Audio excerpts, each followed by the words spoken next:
All right, ready to dive deep. Always. Today, it's Babylon. Oh, Babylon. A city. What a city. It's almost mythical. I mean, it's gardens, one of the seven wonders of the ancient world. But, it's not ancient history in the way we think. Right, right. Babylonian innovations, they still shape our lives, Yeah. even today. Absolutely. You see echoes everywhere, how we tell time.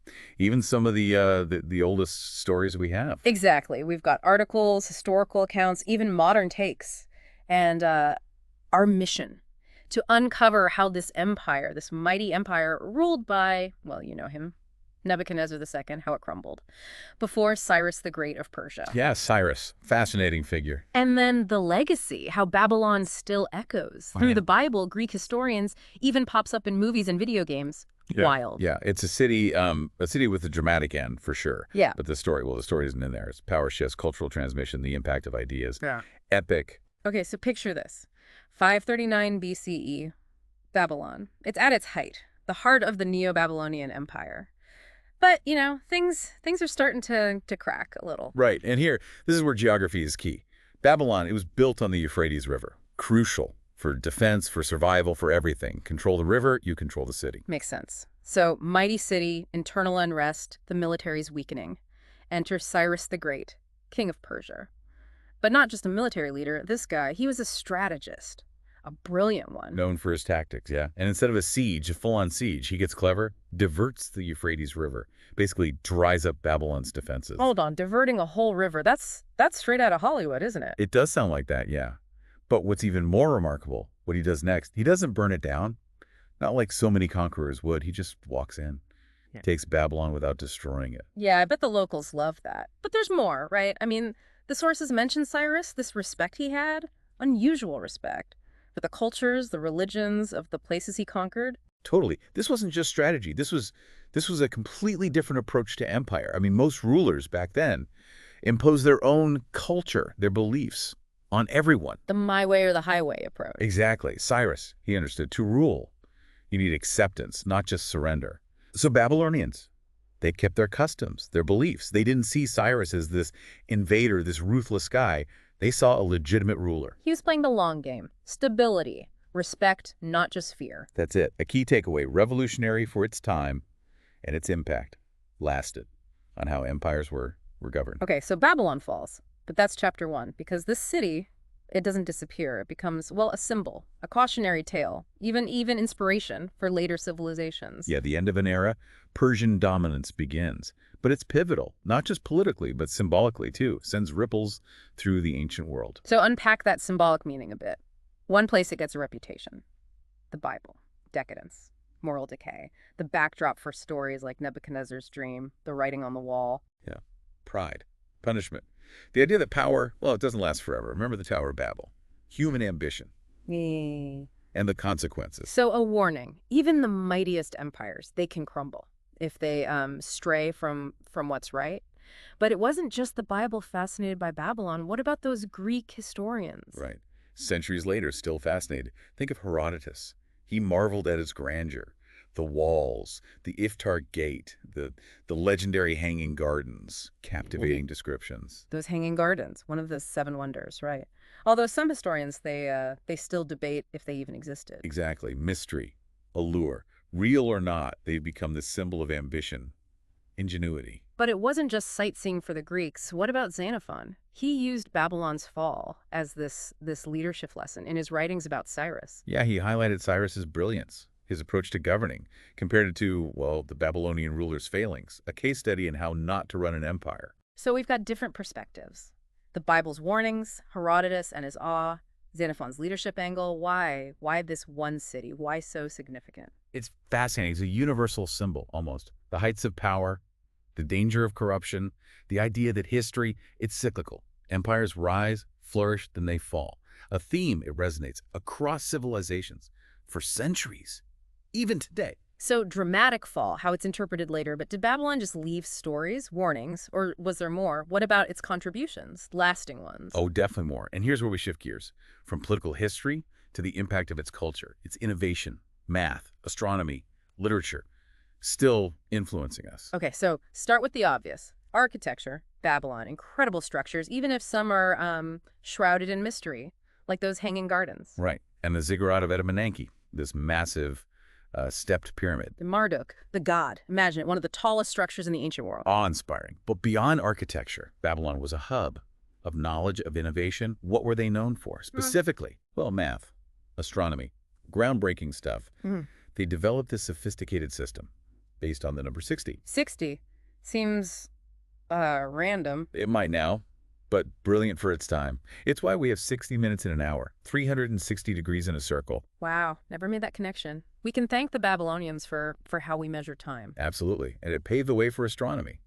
Other sciences, they even created star catalogs, mapped the stars with, for the time, remarkable accuracy. I'm seeing why Babylon captured imaginations. They weren't just powerful, they were innovative. And not just math and science. Literature. The Epic of Gilgamesh. Right, Gilgamesh, Yeah. the king, searching for immortality, read it in college. Been a while. Why so significant? One of the oldest epics we have. It explores, well, the meaning of life, death, friendship. It's a story that's resonated for millennia. Amazing to think about. A story that old still speaks to us. But these innovations, they didn't just stay in Babylon, right? No way. Babylon was a crossroads. Trade, culture, their ideas spread through trade routes, conquest, scholarship. They influenced the Persians, who influenced the Greeks, and so on. A chain reaction of knowledge with Babylon at the start. Precisely. Cultural achievements, intellectual ones, shaping Western and Eastern traditions, science, philosophy, literature. So even though Babylon fell, its ideas, they lived on, shaping the world in ways we don't even realize. And that's what makes studying ancient civilizations so fascinating. We see these threads of influence through time, how they shaped knowledge, culture. Well, we've uncovered a lot. The rise and fall, the symbolic meaning of it, its lasting contributions. But I have a feeling the story, well, it doesn't end there. You're right. Babylon, even in ruins, it never really faded. It's in art, literature, pop culture, new meanings, inspiring countless creative works. And that's what we'll explore next time, how Babylon was mythologized, romanticized, reimagined, from William Blake's poetry to modern movies, even video games. We'll also have a guest, a cultural historian, someone who can shed light on the power of these ancient civilizations, how they influence us today. So stay tuned. This deep dive, it's just getting started. More fascinating discoveries and thought-provoking insights to come. Back again, deep dive into Babylon. Before we shift gears, let's recap. We've got this ancient city. It falls, but its impact, huge. Shape how we think about time, math, even storytelling. Yeah, but as you said, it's not just about crumbling walls, right? Babylon takes on this whole new life in art, in literature, in pop culture. More than bricks and mortar, Yeah. you know? It's an idea, a concept that artists, writers, they're all grappling with over time. Okay, unpack that a bit. You mentioned the Hanging Gardens, one of the seven wonders, shrouded in mystery. Some historians even say, well, maybe they didn't even exist. Exactly. And that mystery, it's part of what makes them so captivating. It's that blend of fact and artistic license, that whole aura around Babylon. The Hanging Gardens, whether real or not, they become a symbol of ambition, of ingenuity, what a civilization could achieve. Yeah, that sense of wonder, it inspires. Even today, artists, writers, filmmakers, they all tap into it. But beyond the gardens, Babylon itself, it becomes this powerful symbol, this cautionary tale, especially in literature. Right, like those sources you gave me, William Blake, T.S. Eliot, they both use Babylon, but to represent something darker. Exactly. Blake, he saw it as this metaphor for corruption, spiritual decay. His poetry uses Babylon, its imagery, as a warning. Don't lose sight of your values. And T.S. Eliot, The Wasteland, it draws on Babylonian mythology to explore, well, disillusionment, societal breakdown. Yeah, you're remembering it right. They weren't just rehashing history. It's that deeper symbolism. Babylon becomes shorthand for this idea that empires, they're fragile, no matter how powerful, subject to decline. A warning from history. Even the greatest civilizations, they crumble because of their own weaknesses. A powerful message that's resonated for a long time. But it's not all, doom and gloom. Babylon pops up in more modern stuff, too, sometimes with a more adventurous, fantastical take. You're right. The movie The Epic of Gilgamesh, retelling that ancient story for a modern audience. And video games, Assassin's Creed, Babylon's a setting you can actually play in. Oh, and graphic novels, comic books, Sandman, Wonder Woman, it's everywhere. Babylon, it's become a pop culture icon almost. Ancient mystery, adventure. Exactly. And that's what makes this deep dive so interesting. It's not just the historical Babylon, but how it lives on in our imagination, constantly being reinterpreted. History isn't just the past, is it? It shapes culture, inspires creativity in Yeah, so many ways. absolutely. And speaking of different perspectives, I think it's time our expert guest. Great idea. Today we have Dr. Sarah Jones, a cultural historian. She specializes in ancient civilizations and their influence on us. Welcome to the show, Dr. Jones. Dr. Jones, pleasure to have you. We've been looking at Babylon's legacy, the fall, the symbolism, its presence in culture. From your perspective, how has our view of Babylon changed over time? Well, it's been a fascinating journey. Babylon, it's always had this hold on us. Even from the time it fell, it was this almost mythical city, grand, innovative, but also, known for excess. You mentioned both celebration and demonization. Can you talk about those contrasting views a bit more? Of course, early on, especially as Christianity rose, Babylon was seen through that biblical lens: decadence, rejection of spiritual values. So it became like the ultimate what not to do, a warning against straying from the right path. Exactly. But as time went on, the interpretation, it became, well, more nuanced. During the Renaissance, the Enlightenment, there's a renewed interest in classical antiquity. Babylon, other ancient civilizations, they become sources of knowledge or inspiration. A shift from the purely religious towards something more historical, more scholarly. What led to this more, well, positive view? It's a few things. Classical texts, rediscovering those, the rise of humanism, a growing interest in science, in history. It all leads to a more balanced view. Scholars start to appreciate those advancements, the math, the astronomy, Babylon's contributions to law, to governance. You've written a lot about Babylon as this inspiration.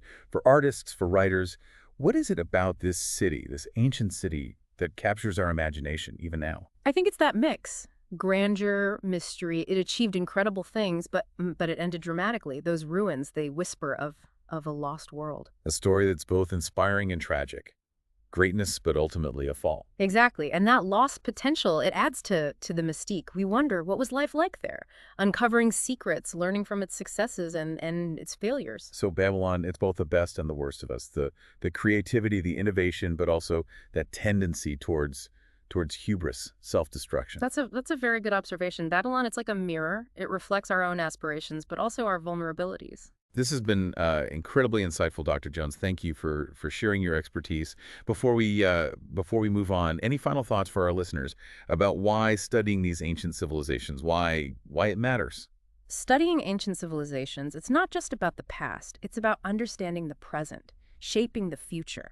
By looking at their choices, their triumphs, their mistakes, we gain insight into what it means to be human, and that's essential for navigating the challenges we face today. A great point. Thank you again, Dr. Jones, for joining us. Really appreciate it.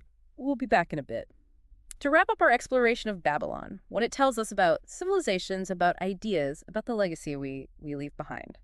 Welcome back. We've been on quite a journey, exploring Babylon, a city that, well, it still fascinates us centuries later. It's amazing how one city can become such a powerful symbol: grandeur, innovation, but also, the dangers of excess. Yeah. The idea that empires, they don't last forever. We've seen how its story is told through the Bible, by those Greek historians, in art, in literature, even pop culture. But wrapping up, I think it's important to step back. Think about Babylon's legacy, what it tells us about history, about being human. What's fascinating is Babylon, it's not unique. It's a pattern. We see it throughout history. Civilizations, they rise, they fall, power shifts, but ideas, they endure. It's like that line from Shelley's Ozymandias, "Look on my works, ye mighty, in despair." Even the most powerful, eventually it's just fragments. But those fragments, they're powerful. They inspire, warn us, make us think about the choices we make as individuals, as societies. Thinking about Babylon's legacy, how does it compare to other ancient civilizations? Yeah. Egypt, Rome, those places that capture our imagination. What makes Babylon stand out? And how do their declines, how do they compare? Great question. All three, they achieved amazing things, and they all ultimately declined. But there are differences, things that make Babylon's story, well, especially compelling. From the sources, it seems Babylon, it was maybe the first true empire. In the ancient world, the model for centralized power, for administration, it influenced everyone who came after. And the scale of their innovations, math, astronomy, law, Groundbreaking. It really laid the groundwork for so much of Western and Eastern thought. But maybe what makes Babylon truly unique is that symbolism. It's this archetype of greatness, but also of decline. A cautionary tale. About hubris, the fact that human achievement, well, it's fleeting. You got it. Babylon reminds us no civilization is immune to history, no matter how powerful, how advanced. They rise, flourish, and then fall. A cycle that, well, it keeps repeating throughout human history. So why should we care about a city that crumbled thousands of years ago? What does this have to do with us today? It's not just about the past, it's about now and the future. We're part of that cycle too. We can achieve great things, but we also need to be mindful of the pitfalls, the things that brought down civilizations before us. It's like that saying, those who can't remember the past are condemned to repeat it. Right. Yeah. Studying history, understanding why empires fall, hopefully it helps us make better choices for our own future. And cultural transmission, don't forget that. Babylon falls, but the ideas, the innovations, the stories, they live on. It's amazing, human creativity, how it endures, how connected human history really is. Babylon might be gone, but its legacy, it's still shaping our world. The choices we make today, they have ripple effects for generations to come. Which brings us to our final thought. If Babylon, this lost city, could have such an impact, well, what about us? What will our legacy be? What will future generations say about our achievements or innovations, and maybe our downfalls too? It is a question worth thinking about. We're all creating a legacy. Hopefully, by learning from the past, we can create a future that's, well, a little brighter. And that's what this deep dive is all about. We explore, we question, and we learn, not just about Babylon, but about ourselves, our place in history. Until next time, keep exploring.